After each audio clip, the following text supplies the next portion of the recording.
So I prayed about this so much today, so much, because I was at a wedding, a Catholic wedding. And so instead of listening to the ridiculous mass, I was praying to God, even though God's not in this church. It doesn't mean God, because you're the church. So when you're in the church, I guess you could say God's there, but he doesn't recognize this church, okay? He doesn't recognize this institution at all, as I've said. But I was struggling so much because I thought, well, this church says that they recognize Jesus as Christ, as the Lord. And so God, is it okay then? Well, because you're merciful and you're, compassionate. And then I got so emotional about it because, and many times this is why I get emotional, because, the world can oftentimes, and I think this is why God pulls you away from the world. He'll pull you away from it because what the world says often is in total opposition to what he says. Okay, so when you're in the world of the world, it confuses you because you naturally will conform to the world. And, God said, don't conform to the world. So I was just going back and forth, like, how, they do recognize Jesus. But then if you think about it, if judgment was happening right now, okay, and you have the few people, because, the right road is where less people are. Everybody is over here. So you have the few people over here saying, no, God, we were speaking up, even though we were being silenced and shadow banned. And even though the world said that it's good for the Church of England and this church and the Christian churches to all unite in common goals and missions, there was a handful of people on the narrow road, as you said, saying that they're idol worshiping and you shouldn't unite with that.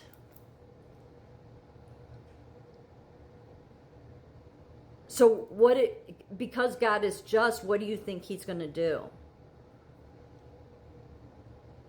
Because you think he's going to disregard that it's the second commandment?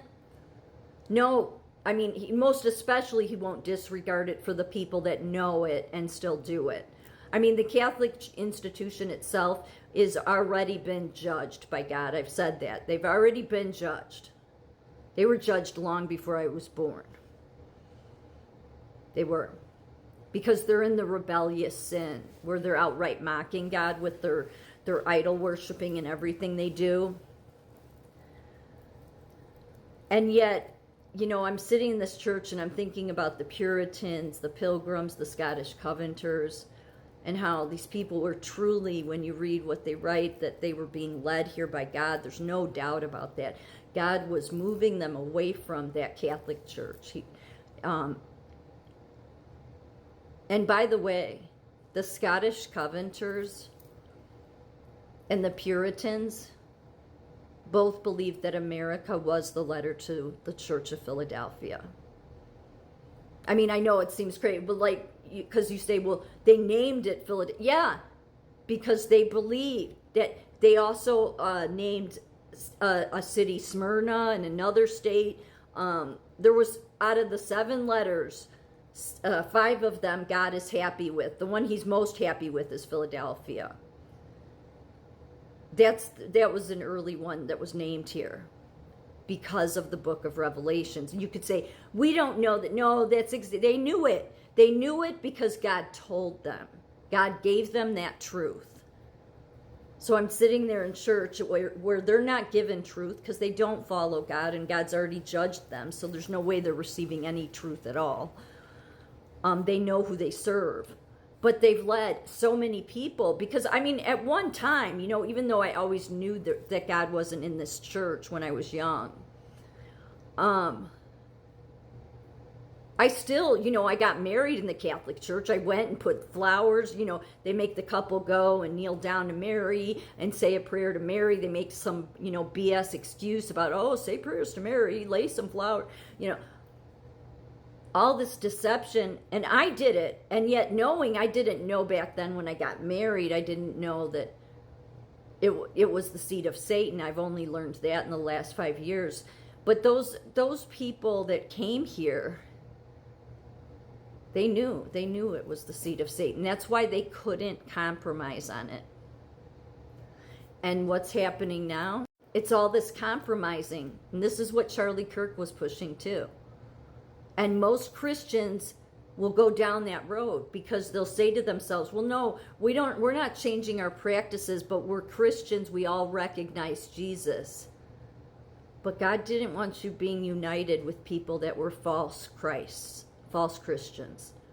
I know there's a ton of misled. I have family.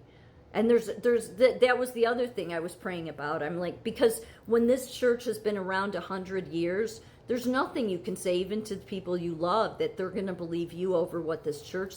And many of them, some of them know it's been false over and over again.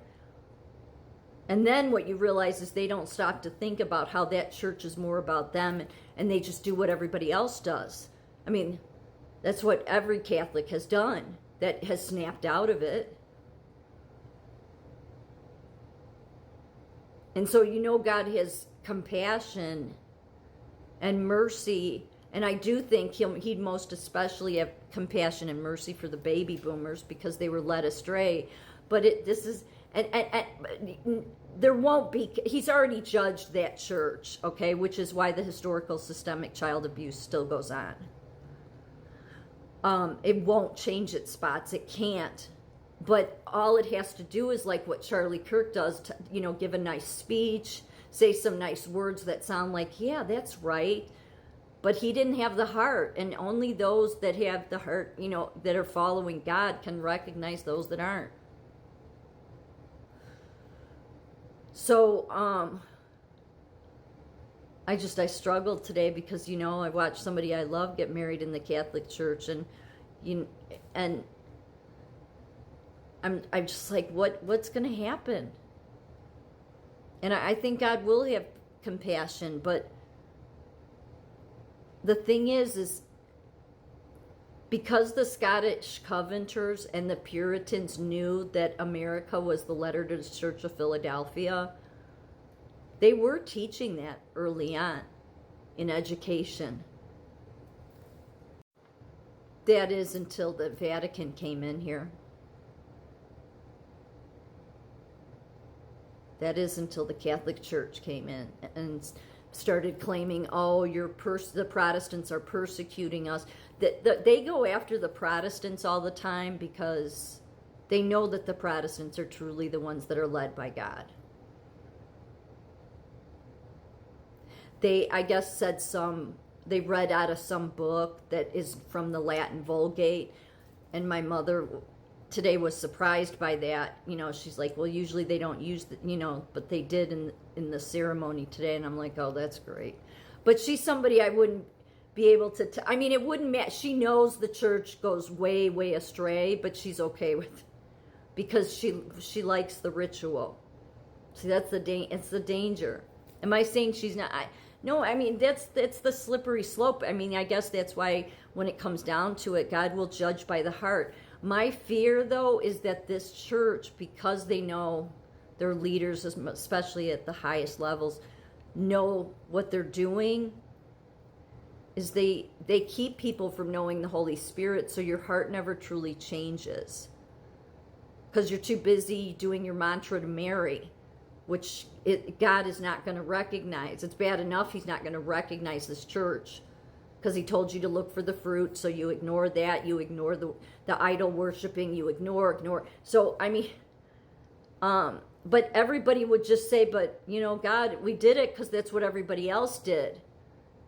And I sit back and go, I wonder if that's going to be okay. I don't know. I don't know the answer to that. I guess at the end of the day, it will all come down to the heart, though. And the Catholic Church most especially, and now you can add the Anglican Church in, since King Charles damned himself as well. are deliberately trying to keep people from knowing the Holy Spirit.